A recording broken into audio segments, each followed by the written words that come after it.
कार्तिक पूर्णिमा और गुरु और शिष्य का मिलन, यह पर्व मेरे लिए सबसे अधिक प्रसन्नता का पर्व रहता है। और यहाँ जो आप साधक एकत्र हैं, आए हैं,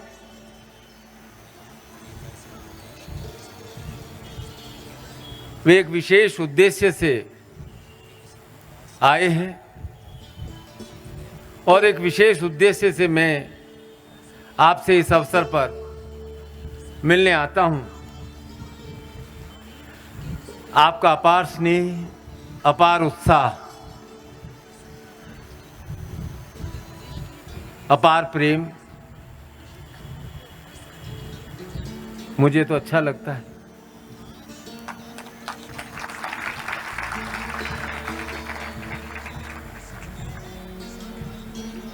तो मुझे ऐसा लगता है कि मेरे रोम प्रतिरोम में शिष्य ही बस गए हैं।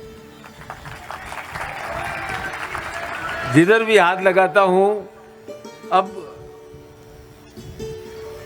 रोम और प्रतिरोम में मैं शिष्य को ही देखता हूं।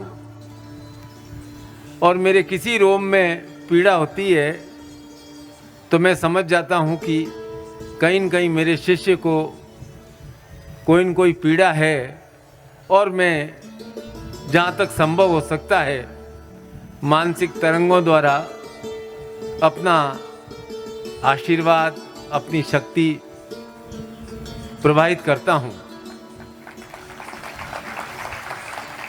कैसा लग रहा है आपको?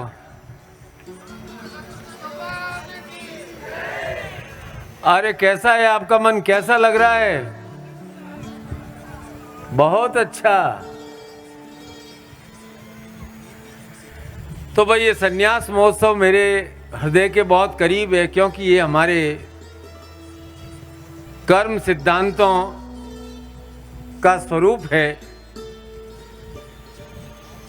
और निखिल मंत्र विज्ञान का प्रत्येक साधक सन्यासी है और वह कर्म सन्यासी है। और यही हमारे निखिल मंत्र विज्ञान का ध्येय है, उद्देश्य है, स्लोगन है कि कर्म सन्यास, जीवंत सन्यास ही इस जीवन में वास्तविक रूप से जीना है। और आप में से प्रत्येक साधक मुझे उस कर्म की प्रतिरूप ही दिखाई देता है। इसलिए आज शिविर का शुभारंभ एक ऐसे श्लोक से करते हैं जिन्हें आप अच्छी तरह से जानते हैं। उस श्लोक में एक लाइन बोलूँगा, एक लाइन आप बोलोगे। हम ब्रह्मांड की शक्ति से प्रार्थना कर रहे हैं। वह प्रार्थना है ओम सहनावतु। क्या बोलो? बोलो। सहनो भुनक्तु।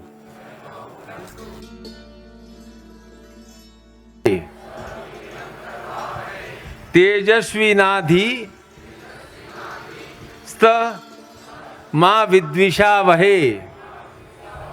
ओम शांति शांति शांति शांति। तैत्तिरीय उपनिषद का यह श्लोक गुरु और शिष्य दोनों मिलकर उस ब्रह्मांडीय शक्ति से पहली बार और अंतिम बार प्रार्थना कर रहे हैं कि ब्रह्मांडीय शक्ति, हे ब्रह्मांड की शक्ति, आप हम गुरु और शिष्य के बीच में कभी भेद नहीं आए, कभी द्वेष नहीं आए और हम एक दूसरे को तेजस्वी बनाएं, एक दूसरे को शक्ति प्रदान करते रहें। यह श्लोक केवल और केवल उपनिषद में एक बार आया है और यह प्रार्थना गुरु और शिष्य दोनों मिलकर कर रहे हैं। ऐसा क्यों कहा गया है? उस ब्रह्मांडीय शक्ति से प्रार्थना क्यों की गई है वो तो मैं बाद में बताऊंगा।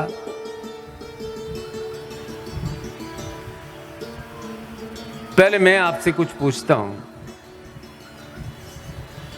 कौन हो तुम?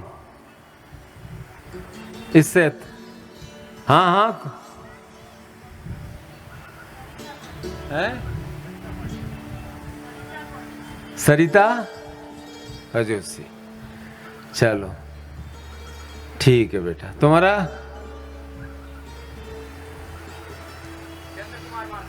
यही परिचय है? तुम्हारा परिचय क्या है? शिष्य हो तो आपका यह परिचय हुआ, एक नाम हुआ और दूसरा परिचय हुआ कि आपका शिष्य हो, है? बैठो। तो कोई कहेगा कि मैं व्यापारी हूं, मैं अध्यापक हूं, मेरा यह नाम है, मेरे यह माता पिता का नाम है, सब अपना परिचय इसी प्रकार देंगे। पर मैं आपके अंदर वह ब्रह्मांडीय शक्ति, ब्रह्म की शक्ति देख रहा हूं। मैं आपका उस रूप में परिचय जानता हूं जिसमें ब्रह्म की शक्ति निरंतर और निरंतर प्रज्वलित है और जिसमें गुरु प्रेम रूपी तेल निरंतर और निरंतर प्रवाहित हो रहा है, जिससे वह ब्रह्म की शक्ति प्रज्वलित हो रही है। मैं आपको उस रूप में, प्रत्येक शिष्य को, प्रत्येक साधक को उस रूप में देखता हूं।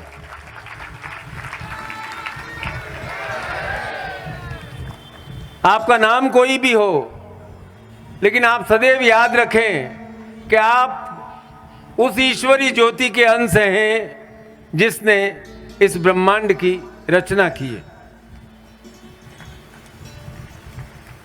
माता पिता से जन्म हुआ है, बहुत अच्छी बात है। आपका भी हुआ है, आपके भाइयों से हुआ है।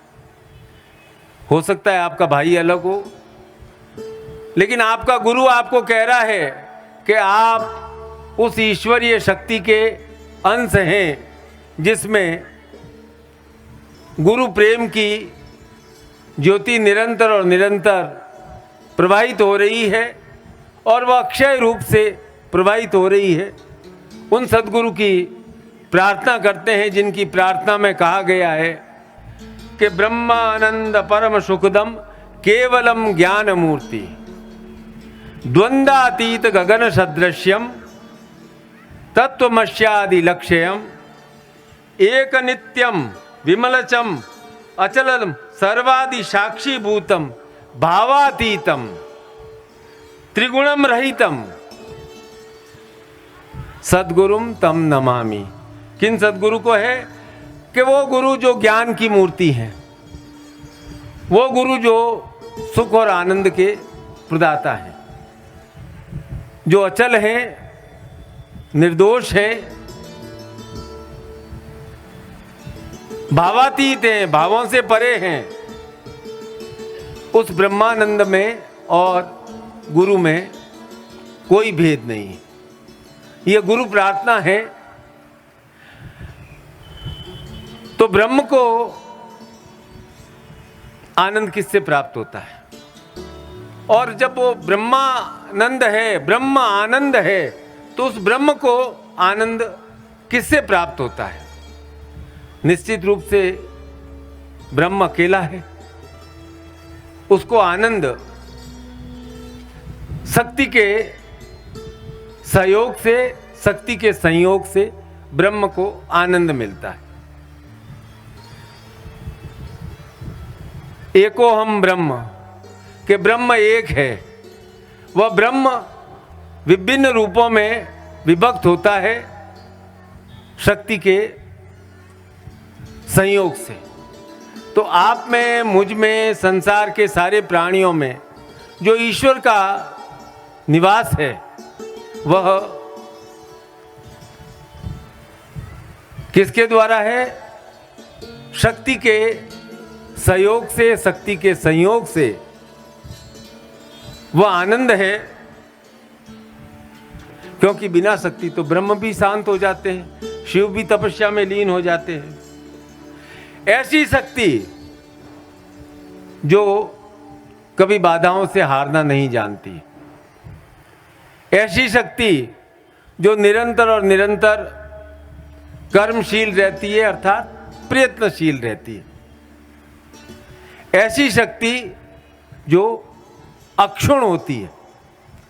उस शक्ति की प्राप्ति के बाद जीवन में भटकाव समाप्त हो जाता है। जब तक शक्ति की समझ नहीं आती है, स्वयं की शक्ति की, तब तक जीवन में भटकाव रहता है।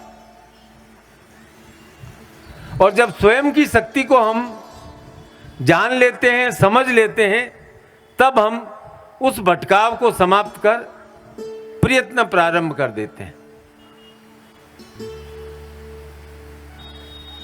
तब हम पार्टियां नहीं बदलते हैं। क्यों राजनारायण? है कि आज इस पार्टी में चले गए, आज उस पार्टी में चले गए। हमें एक लक्ष्य, एक उद्देश्य से कार्य करते रहते हैं। तो शक्ति किससे प्राप्त होती है?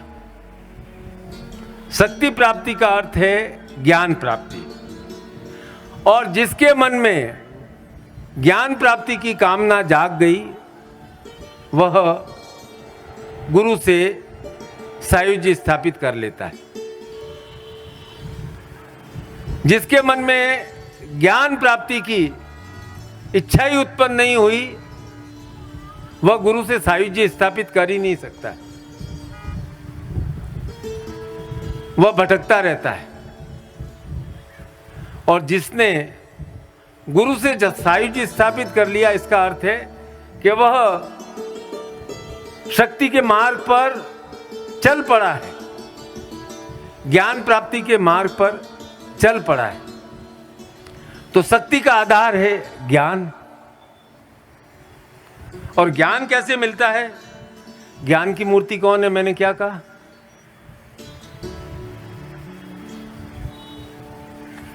अभी तो श्लोक बोला है, परम सुखदम केवलम ज्ञान मूर्ति। ज्ञान की मूर्ति कौन है?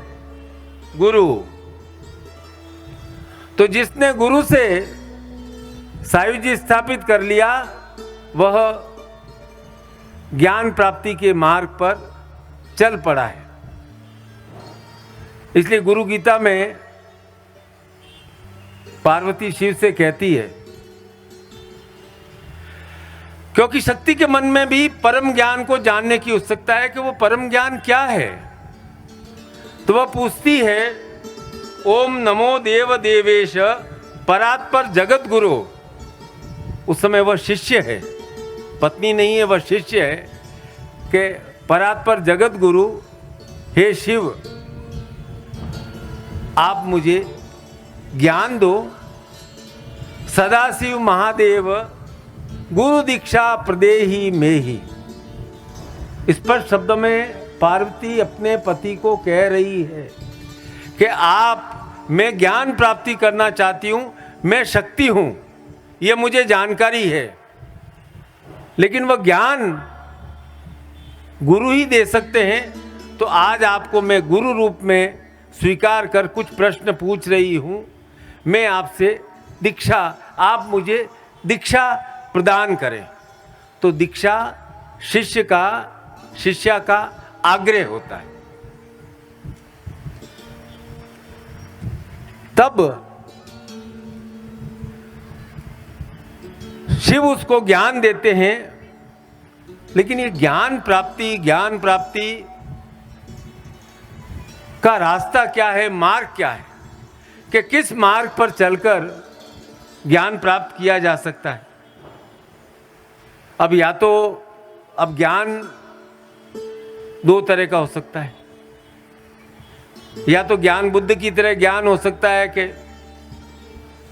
इस संसार में सिर्फ दुख ही दुख है। या तो ज्ञान आता है तो आदमी को उस तरह का आता है कि सब छोड़ो, इस संसार में दुख ही दुख है। या ज्ञान आशावादी होता है। आशावादी ज्ञान हुआ तो वह निरंतर और निरंतर ज्ञान कामनाओं की पूर्ति के लिए है या कामनाओं से लड़ने के लिए है। अरे भाई, कामनाओं की पूर्ति करनी होगी। कुछ लोग कामनाओं की पूर्ति करते हैं, कुछ लोग कामनाओं के लिए लड़ते रहते हैं। आज मैंने संन्यास पूर्णिमा पे आपको व्हाट्सएप भेजा था ना, क्या भेजा था? आज आपको व्हाट्सएप मिला था? संन्यास पूर्णिमा का आज व्हाट्सएप नहीं मिला है? क्या लिखा है?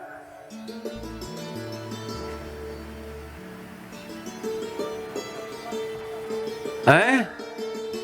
आप सभी को उसके ऊपर भी 2 लाइनें और लिखी है कुछ। या तो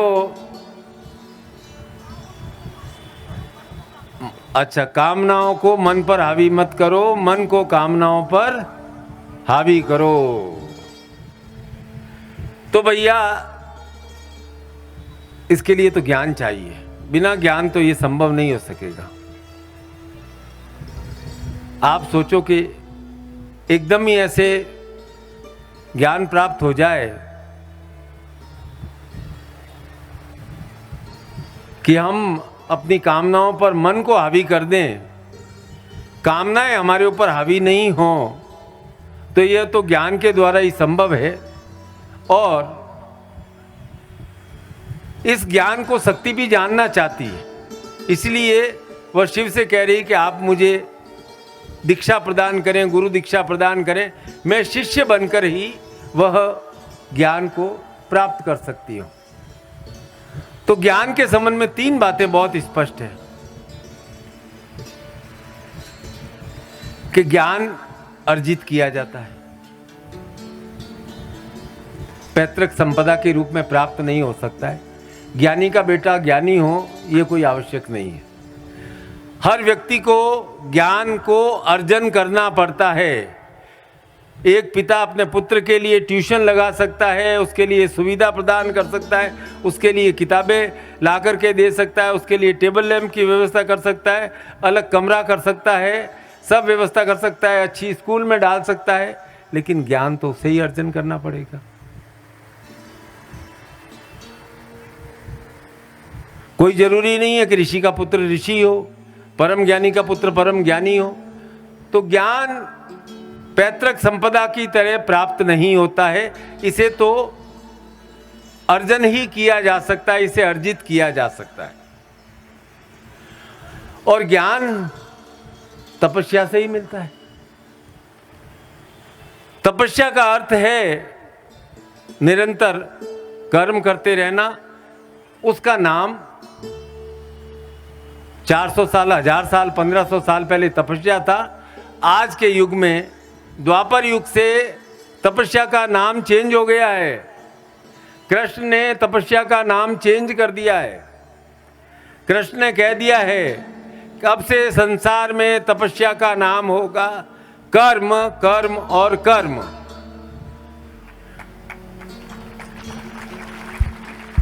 सद्गुरुदेव की, सद्गुरुदेव की, सद्गुरुदेव की। ओ महाराज। और एक बात और है, केवल और केवल शक्तियुक्त साधक ही, जिसके मन में है कि हाँ मेरे अंदर शक्ति है, ऊर्जा है, वही ज्ञान प्राप्त करने का अधिकारी होता है।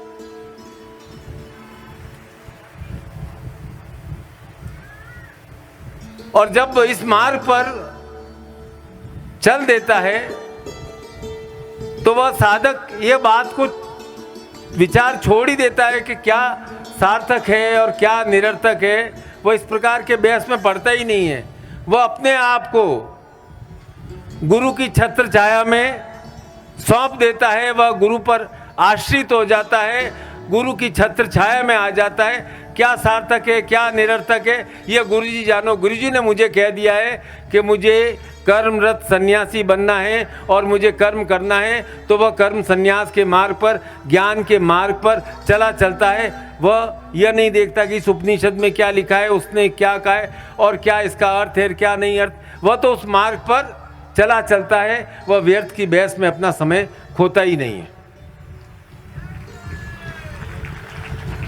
अरे भाई एक बात मुझे बताओ कि जिसने अपने आप को परम तत्व परमात्मा को सौंप दिया है, उसका सायुज्य स्थापित कर दिया है,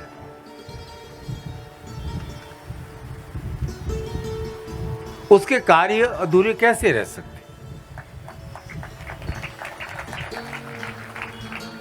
एक प्रसंग सुनाता हूं। विवेकानंद का तो नाम सुना है ना आप सबने ना। गुरु सेवा में रत थे, भ्रमण करते रहते थे मानव कल्याण के लिए। तो यात्रा में एक बार उत्तर प्रदेश में एक तारी घाट स्टेशन पर पहुंचे, डब्बे में यात्रा कर रहे थे। सामने एक यात्री व्यापारी बैठा था। तारी घाट स्टेशन आया दोपहर को, उनको उतरना था, कुछ लोगों से मिलने जाना था। अब तो खैर स्टेशन बहुत अच्छे हो गए, सारी सुविधाएं हो गई है। छोटे छोटे स्टेशनों पे एक छोटा सा हॉल टाइप का कमरा रहता था। ट्रेन आती थी, एक आध ट्रेन आती थी और बाकी टाइम में वह बंद हो जाता था। स्टेशन से गांव थोड़े दूर दूर होते थे। उतरे, व्यापारी भी उतरा।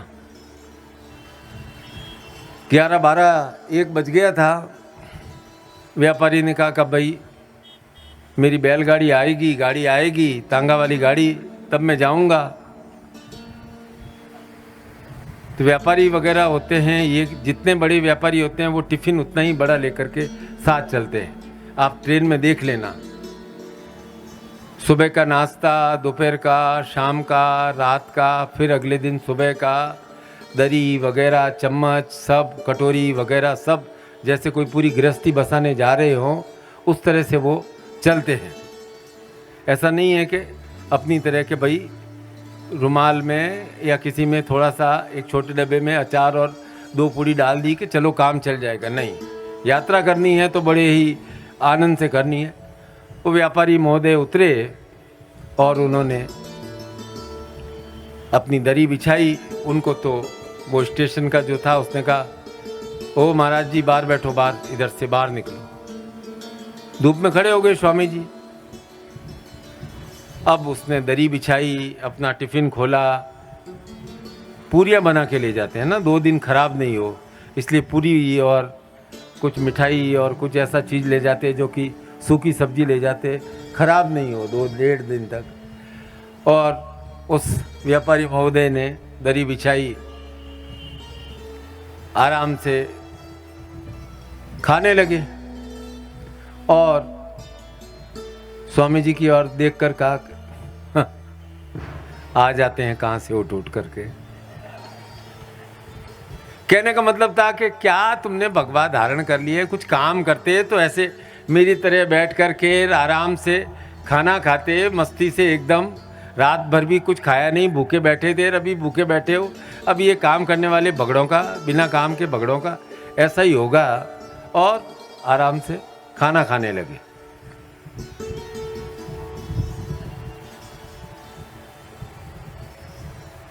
व्यापारी क्या है, थोड़ा कृपण होता है। जो लक्ष्मी का पुजारी होता है ना, वो थोड़ा जैसे जैसे लक्ष्मी आती है वो थोड़ा थोड़ा और कंजूस कृपण होता जाता है। अब स्वामी जी शांत भाव से बैठे थे,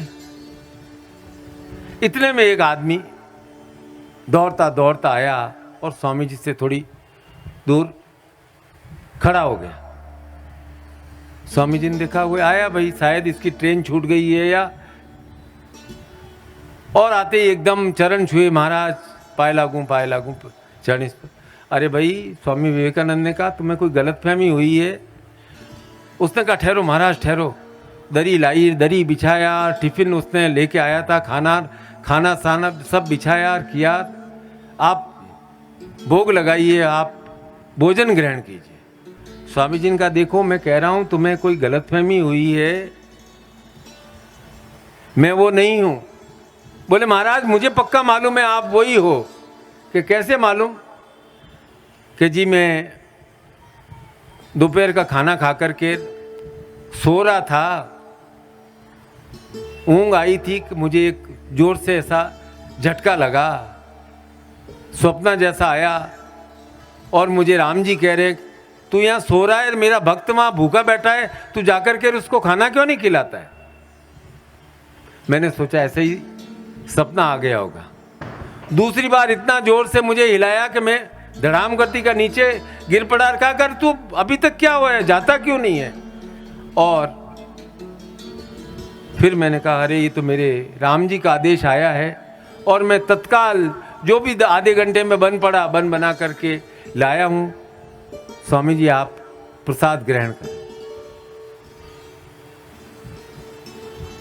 अरे भाई, जिसने अपने आप को भगवान के भरोसे छोड़ दिया है, उसे भगवान अपना भरोसा कैसे तोड़ सकते हैं? इतनी छोटी सी बात यदि समझ में आ जाएगी तो आप जीवन में दुखी कैसे रह सकते हो? एक बच्चे को भरोसा होता है ना कि घर जाऊंगा तो माँ मेरे को कुछ खाना अवश्य खिलाएगी, भूखा नहीं रखेगी। तो हमें भी उतना ही भगवान पर भरोसा होना चाहिए कि भगवान ने इस संसार में भेजा है तो हमारे लिए कुछ न कुछ व्यवस्था अवश्य करेंगे, लेकिन उस व्यवस्था के लिए कर्म तो हमें निरंतर और निरंतर करना ही है। तो जो साधक परमात्मा की कृपा करते हैं, प्राप्त करने के इच्छुक होते हैं, वह कृपा उन्हें गुरु के माध्यम से ही प्राप्त होती है। और जब गुरु कृपा प्राप्त होती है तो साधक ज्ञान प्राप्ति का अधिकारी हो जाता है। अब ज्ञान के लिए बहुत बड़ी बड़ी रोज के आप कोटेशंस देखते हैं, उपदेश देखते हैं। 2 कोटेशन मेरे भी सुन लीजिए, शायद काम आ जाए। कर्म के बारे में कह रहा हूं, तभी ज्ञान प्राप्त होगा। पहला सिद्धांत है, हर काम को करते हुए अपना 100% दो, पूरा प्रयास करो, आधे अधूरे मन से नहीं। ठीक है क्या? 100% प्रयत्न करो,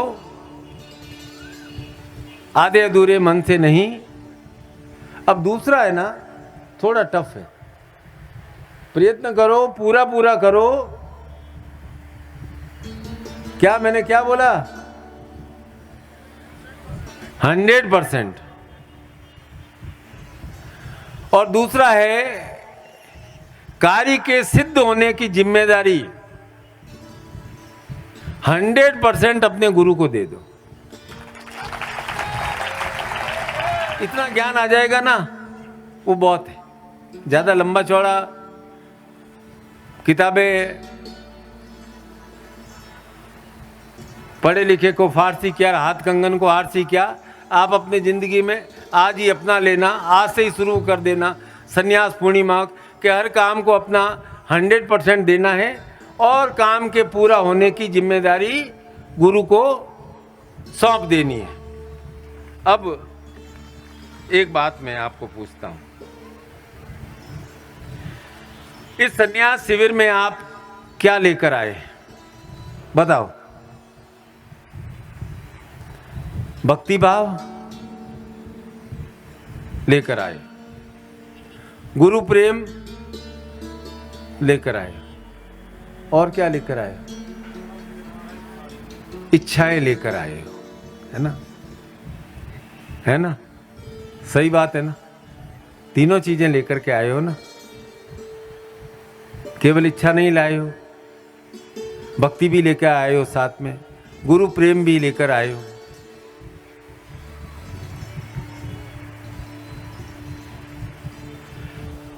लेकिन उसके साथ एक और बहुत बड़ी बात आप लेकर के आए हो। आप सब मेरे शिष्य अपने जीवन में एक सपना है, उस सपने को लेकर मेरे पास आए हो, जो आप अपने जीवन में पूर्ण रूप से करना चाहते हैं, पूर्ण रूप से बनना चाहते हैं। जो आपका अंतिम लक्ष्य है, वह सपना आप मेरे पास लेकर आए हो, वह सपना आपका सबसे अधिक महत्वपूर्ण है। इसलिए आज अपने पूरे हृदय को खोल दो, अब बंद मत रखो। तो मेरा आज आप सभी शिष्यों से एक ही आह्वान है कि आओ हम गुरु और शिष्य मिलकर स्वप्नों को पूरा करें। हम गुरु और शिष्य मिलकर आपके स्वप्नों को पूरा करें। आप अपने सपनों को पूरा कीजिए, गुरु अपने आपके सपनों को पूरा करे, आपके सहयोगी हों, आप गुरु के सहयोगी हों। और जो सपना आपने चुना है उस मार्ग पर चले चलो, बस रुको मत, फिर भटको मत। क्योंकि जो मनोकामनाएं होती है ना, वो तो एक ट्रांजैक्शन होता है। अभी आप एक मनोकामना लेकर के आओगे, मेरा बच्चा 10th में पास हो जाए। अगले साल एक आप मनोकामना लेकर के आओगे कि कॉलेज में एडमिशन हो जाए। उसके बाद उसकी शादी की मनोकामना लेके आओगे। कभी कहोगे कि मेरा हृदय थोड़ा सा ऐसा ब्लड प्रेशर हो गया, कभी कोई मनोकामना लेके आओ। मनोकामनाएं थोड़ी ट्रांजैक्शनल होती है, जीवन के घटनाक्रम में एक अलग अलग स्थानों पर घटित होने वाली घटनाएं होती है। लेकिन सपना एक महान उद्देश्य के लिए, महानतम बनने के लिए वह स्वप्न होता है। स्वप्न अपने जीवन को बड़ा करने का संकल्प होता है। तो क्या करना है? एक स्वप्न, उसको साकार करना है। मनोकामनाएं तो आएंगी, होती रहेंगी, कुछ अधूरी छूट जाएंगी, तो सोचो छूट गई तो छूट गई। लेकिन लक्ष्य, एक सपना जो आपने सोचा है, विचार करा है, तो आज सोचो कि मेरे जीवन का लक्ष्य क्या है, मेरे जीवन का सपना क्या है। जिस सपने को लेकर मैं इस गुरु से जुड़ रहा हूँ, इस गुरु में विशेषता है या नहीं है, मैं गुरु से जुड़ गया हूँ। अब मैं गुरु से जुड़ गया हूँ तो मेरे जीवन का यह सपना है। क्या आपके जीवन का एक सपना यही है कि मैं नौकरी करता रहूं और फिर मैं रिटायर हो जाऊं, रिटायर होकर के बाहर बरामदे में बैठ करके आराम से चाय पीऊं, 2 घंटे 1 घंटे भजन करूं, 1 घंटे भ्रमण करूं और फिर दोपहर को 2 घंटे सो जाऊं, फिर रात को सो जाऊं और बच्चे अपनी अपनी नौकरियां करते रहे? यही जीवन का स्वप्न है? या जीवन को बड़ा बनाना है, महान बनाना है, उच्च कोटि का बनाना है, शक्ति से संपन्न होना है, इस जीवन को सार्थक करना है? वह सपना आपका खुद का सपना होता है। आपका सपना आपका सपना है, आपके पति का सपना आपके पति का सपना है, आपके बच्चों का सपना उनका अपना सपना है। आपके और उनके सपनों में क्लेश नहीं है। लेकिन हर व्यक्ति का एक स्वयं का स्वप्न ऐसा होना चाहिए जिसे वह साकार करना चाहता है, जो वो बनना चाहता है। उस बनने के मार्ग पर आज से ही चले चलो।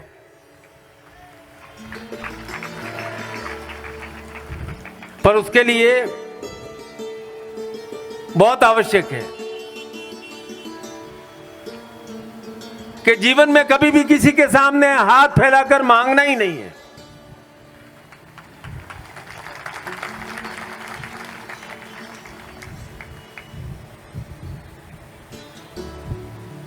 बलि से विष्णु मांगने गए तो उन्हें भी वामन रूप धारण करना पड़ा और किसी के आगे हाथ पसारना नहीं है। एक पुराण की कथा आती है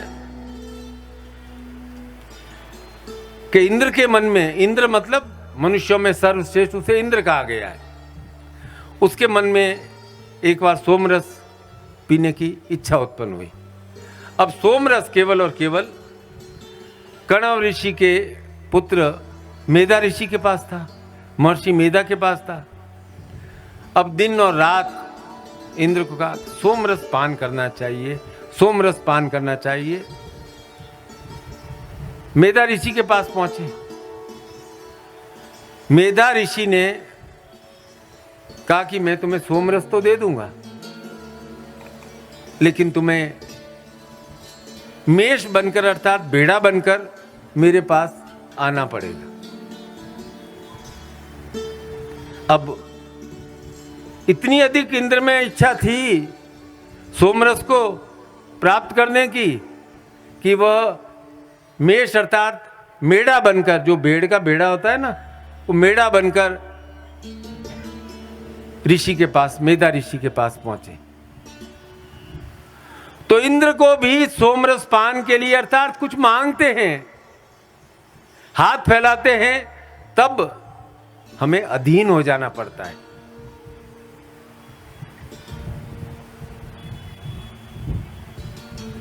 तो क्या मार्ग है? एक ही मार्ग है, कर्म। और कर्म के लिए मुहूर्त के चक्कर में मत पड़ो भैया। जीवन एक आध्यात्मिक यज्ञ है और इस आध्यात्मिक यज्ञ में शुभ अशुभ मुहूर्त कुछ होता नहीं है। जिस दिन आपने कार्य प्रारंभ कर दिया वह शुभ मुहूर्त है।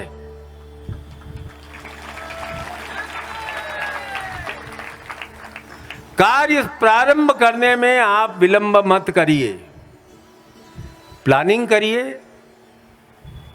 और फिर एक बार निश्चय कर लिया कि मुझे इस मार्ग पर अपने स्वप्नों को साकार करने के लिए चलना है तो चलना है।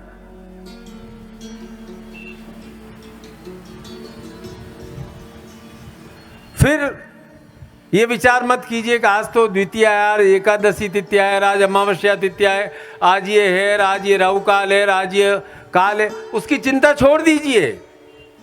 अरे जीवन एक आध्यात्मिक यज्ञ है।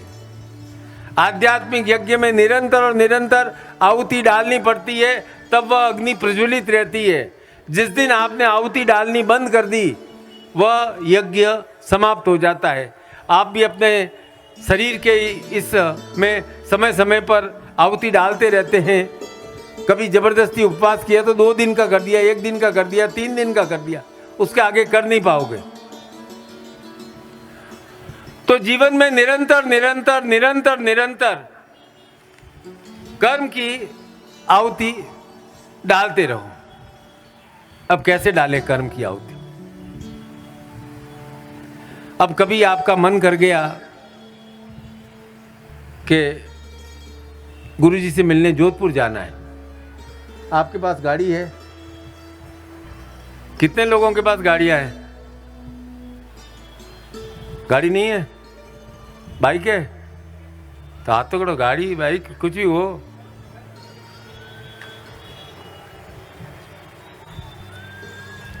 तो कितना किलोमीटर है जोधपुर यहां से? हैं?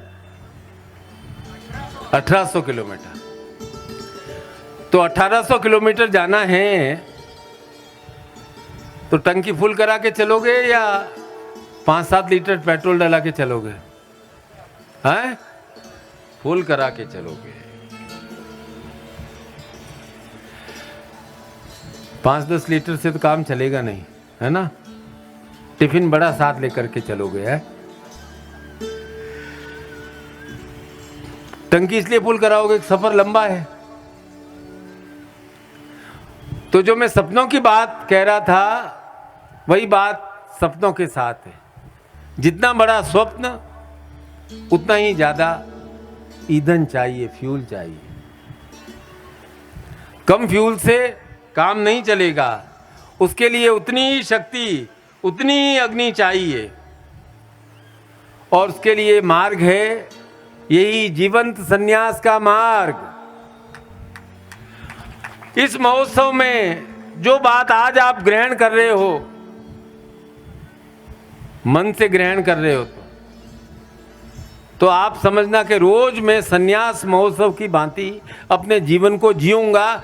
उस हिसाब से अपने जीवन को जीना, उस हिसाब से अपने जीवन में निरंतर और निरंतर अपनी टंकी को फुल रखना।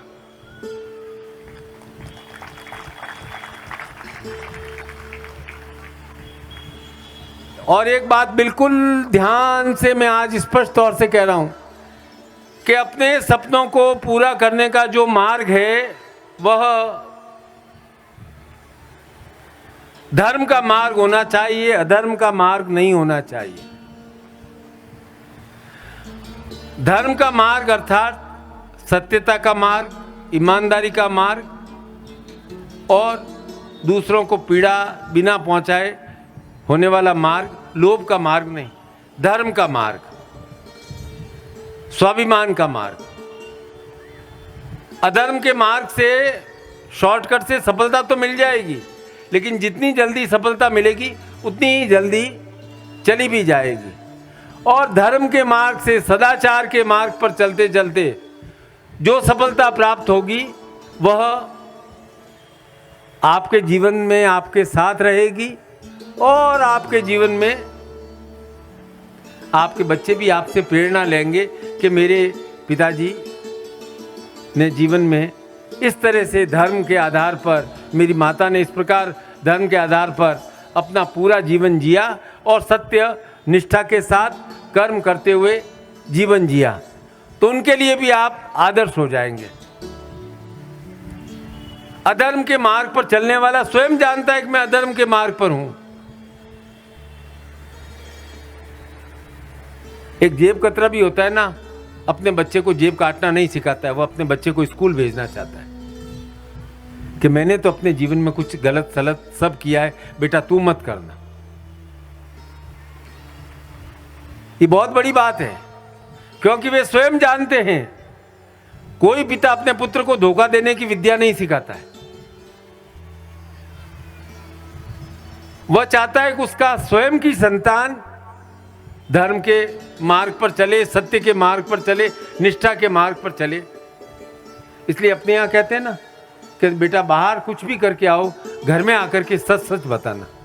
देखो बेटा कुछ भी किया हो, सही सही बात तू बता, घर में हुआ क्या था। एक प्रकार से हम कह रहे हैं कि सत्य बात को बताओ, सत्य के मार्ग पर चलो। और सत्य का मार्ग चलना है, तपस्या का मार्ग है। अधर्म का मार्ग राक्षसों ने 1000 बार अपनाया और 1000 बार परास्त हुए। कोई देवासुर संग्राम एक बार ही थोड़ी हुआ। एक बार ऐसा देवासुर संग्राम हुआ, असुरों के पास शक्ति थी, उन्होंने, और सुरों के पास, देवताओं के पास भी शक्ति थी, पर उनमें एक नामुची नाम का एक राक्षस था, वह बड़ा ही बलशाली था। वह नहीं हारा, आखिर उसने इंद्र को ही बंदी बना लिया। इंद्र को बंदी बना लिया, देवताओं ने हार मान ली। अब राक्षसों को मालूम था कि वापस युद्ध होगा, देवता वापस बलशाली हो जाएंगे। इंद्र को बांध दिया। इंद्र ने कहा भाई खोल दो, हम तुम्हारा कुछ नहीं बिगाड़ेंगे, तुम्हारा लोक अलग हमारा लोक अलग। नामुचिन का आप मुझे वरदान दो। अब इंद्र बंधन में के वरदान कि आप मुझे जल में नहीं मारोगे, थल में नहीं मारोगे, आप मुझे अस्त्र से नहीं मारोगे, शस्त्र से नहीं मारोगे, आप मुझे धातु से नहीं मारोगे। ऐसा करके 50 वचन ले लिए, खोल दिया। इंद्र गए अपने गुरु के पास के क्या करें, इस प्रकार का मैंने वरदान तो दे दिया है नमुची को, अब मुझे युद्ध करके परास्त तो करना है। तो उनके गुरु ने उन्हें विद्या दी। तो उन्होंने, ये समुद्र का फैन होता है ना, कड़क कड़क निकलता है ना किनारे, उस फैन का एक चक्र बनाया जो न गीला होता है न सूखा होता है। उस फैन का, समुद्री फैन का, कई बार उससे अपन घिसने के उड़ीसा के लोग जानते होंगे ना, एक कड़क पत्थर जैसा आता है वो, हाँ, उससे उसका चक्र बनाया और उस नमूची का नाश किया, क्योंकि नमूची ने अधर्म का मार्ग अपनाया था। तो अधर्म का मार्ग जिंदगी में शॉर्ट टर्म गेन तो दे देगा, लेकिन आप चाहते हो कि जीवन में शाश्वत आनंद रहे। शाश्वत आनंद केवल और केवल निरंतर सत्य के मार्ग पर, ईमानदारी के मार्ग पर, बिना द्वेष के मार्ग पर, और जो मार्ग अपनाया है, कल भी मैंने कहा था, द्वेष नहीं किसी से, ईमानदारी से। जो कर्म करता है उसे अंततः सफलता अवश्य प्राप्त होती है। इसलिए वेदों में कहा गया है कि यदि मनुष्य अधर्म के मार्ग पर चलता है तो एक तृण अर्थात तिनका भी उसके लिए घातक बन जाता है। और एक तीसरी बात, सतगुरुदेव की, सतगुरुदेव की। ओम हर हर। निखिल साधक को आपको मालूम है निखिल मंत्र विज्ञान का यूट्यूब पे चैनल है? कितने लोगों को मालूम है? सुनते हो आप? पालना करते हो? हैं? थोड़ी थोड़ी, कभी कभी खुद की सुविधा के हिसाब से, कोई बात नहीं, थोड़ा थोड़ा भी करते हो, मुझे सुन लेते हो, ये मेरा सौभाग्य है। मुझे झेल लेते हो, ये मेरा सौभाग्य है। मेरे सामने 2 घंटे शांति से बैठे रहते हो, ये मेरा सौभाग्य है। बाकी आप ऐसे व्यक्तित्व हो कि किसी के सामने 2 घंटे का चुपचाप बैठे रहना है और 15 बार जय जयकार भी बोलना है, तो आप बोलो मेरे से संभव नहीं हो सकता है।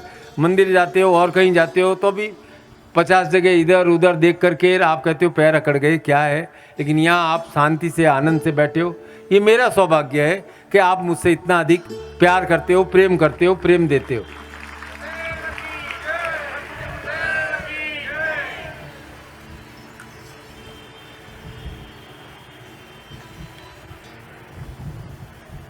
तो जीवन का मार्ग क्या है? संन्यास मार्ग क्या है? भगीरथ प्रयत्न सिद्धि, एक ही मार्ग याद रखो, बस भगीरथ की तरह निरंतर और निरंतर प्रयत्न करना है। कोशिश करने वालों की कभी हार नहीं होती, कोशिश करने वालों की कभी हार नहीं होती।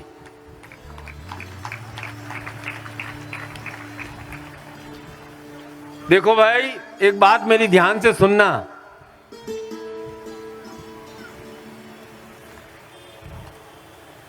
जिन्हें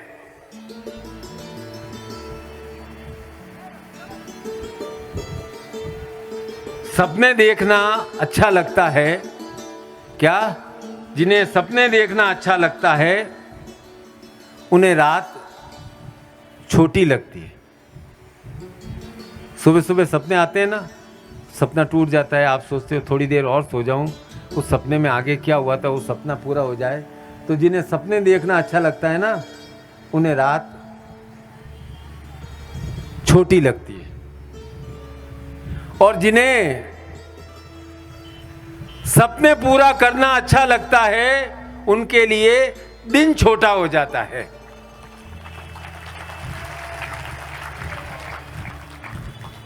तो क्या करना है आपको? सपने देखना है या सपने पूरे करने हैं? हैं?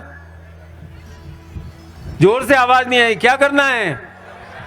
सपने पूरे करने हैं। सपने पूरे करने के लिए क्या करना पड़ेगा? प्रयत्न करना पड़ेगा, और निरंतर निरंतर प्रयत्न करना पड़ेगा। और सफलता का श्रेय किसको देना पड़ेगा? पक्का? तो सफलता का श्रेय गुरु को दो। गुरु आपको कभी भी अधूरा नहीं छोड़ेंगे, आधे रास्ते में नहीं छोड़ेंगे। उनके ऊपर यदि आपने जिम्मेदारी छोड़ दी और आप अपना कर्म करते रहे तो आपके भगीरथ प्रयत्न अवश्य सफल होंगे।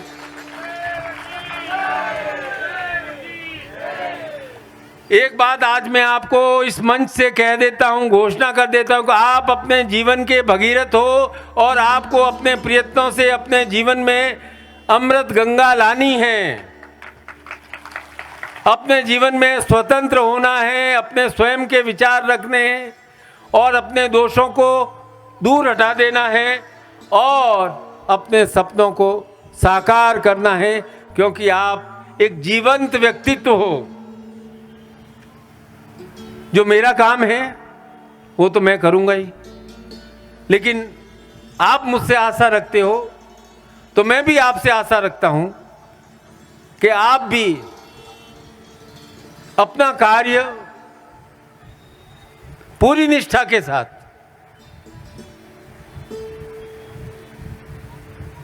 पूरे स्वाभिमान के साथ करते रहिए। गुरु आपके साथ है, गुरु आपके साथ है, इसका अर्थ है शिव आपके साथ है, ईश्वर आपके साथ है। आपकी सारी कामनाएं पूर्ण हो, आपके सपने साकार हो। आज संन्यास महोत्सव पर मेरा यही आपको बारंबार आशीर्वाद है। हे मेरे शिष्य, अपने सपनों को साकार करो, अपना स्वतंत्र व्यक्तित्व बनो, अपने सपनों को साकार करो, अपने सपनों को साकार करो। बहुत बहुत आशीर्वाद।